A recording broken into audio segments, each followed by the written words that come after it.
Valio, drambliukas vėl valgo. Visiems žmonėms, net vaikams, pravartu žinoti, jog žemė apvali kaip obuolys, tik ne tokia saldi. O ant to nesaldaus obuolio yra šalis, vadinama Indija. Indijoje gyvena mano geras bičiulis dramblys drambliūnas, neapsakomas galiūnas. Praėjusią savaitę, rodos ketvirtadienį, nudirbęs visus darbus, išsiruošiau Indijon aplankyti savo bičiulio.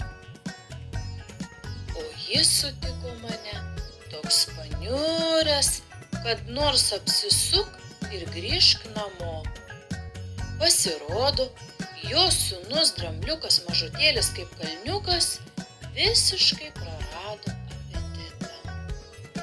Gal nori šviežio šienelio? Klausė tėvas. Ne, raukėsi sūnelis. O ryžių košytės? Ne. Tai gal saldžiųjų žolelių salotų? Nenoriu. Tėtė nebeišmanė, ką siūlyti. Paskui stvėrė sūnų už straublio ir nuvedė pas gydytoją. Gydytojas Rakešys kiekvienam vaistų išrašys, įkišo drambliukui į burną samtį. Patys suprantat, kad šaukštelis šiuo atveju per smulkus daiktas. Ir liepė sakyti a. Apžiūrėjęs gerklę tarė. Išrašysiu mažiukui sirupo. Gydytojas paėmė pieštuką tokio didumo kaip telegrafo stulpas. Lapą popieriaus, nė kiek ne mažesnį kaip paklodė, ir ėmė rašyti receptą. Vaistininkui darau vaistus tokius, kaip reikia. Jei nepadės, tegul nekeikia. Prašau gerai sumaišyti pusę vagono apelsino žievelių ir 3/4 statinės citrinų sulčių. Gerti po kibirą 3 kartus per dieną. Tačiau sirupas nepadėjo. Drambliuko mažutėlio kaip kalniuko apetitas negerėjo ne per nago juodimą. Tada mano bičiulis dramblys drambliūnas neapsakomas galiūnas nuvedė sūnų pas kitą gydytoją. Ką nors uždėsim, gal kiek padėsim. Jūs turbūt neabejojat, kad gydytojas uždėjo drambliukui ant pilvuko kompresą. 50 metrų drobės, 100 litrų spirito, nedidelis ežeriukas, va ir kompresiukas. Ak, mano mielieji, ir viskas veltui. Tada mano bičiulis nuvedė drambliuką pas trečią gydytoją. Tai buvo geriausias drambliukų daktaras profesorius. Kiekvienas vaikas turi būti sveikas. Profesorius įleido drambliukui visko, ką turėjo geriausio. Dar šio to ir pats nežinau ko. Ir ką jūs manot? Nieko. Drambliukas vis tiek nevalgė. Visa ta istorija buvo prieš pat man atvykstant į Indiją. Labai nusiminęs mano bičiulis dramblys kreipėsi į mane.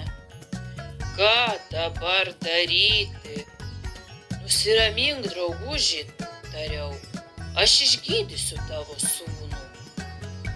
Parsivežiau drambliuką namo ir pasodinau už stalo su savo berniukais. Maniškiai apetitu nesiskundė. Jie valgė viską.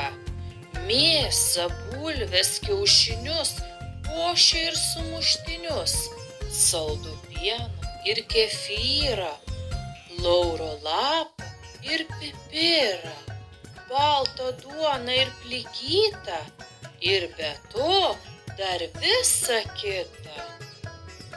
Jie taip šveitė, kad drambliukas mažutėlis kaip kalniukas staiga pajuto, jog jis alkanas kaip vilkas. Netikit? Tai pasiklauskit mano bičiulį dramblį drambliūną neapsakomą galiūną, kurį šiaip ar taip visi gerbia ir kurio žodis šitą reiškia. O geriausiai padarykit taip, kai sėdėsit prie stalo ir valgysit mėsą, bulves, kiaušinius, košę ir sumuštinius, saldų pieną ir kefyrą, lauro lapą ir pipirą, juodą duoną ir plikytą, o be to dar visa kita. Pasikvieskit drambliuką mažutėlį kaip kalniuką. Tada patys įsitikinsit. Parašykit jam, kad jūs aplankytų.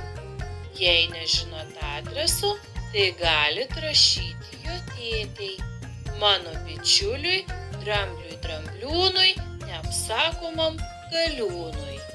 Jis jūsų laišką tikrai perduos drambliukui mažutėliui kaip kalniukui.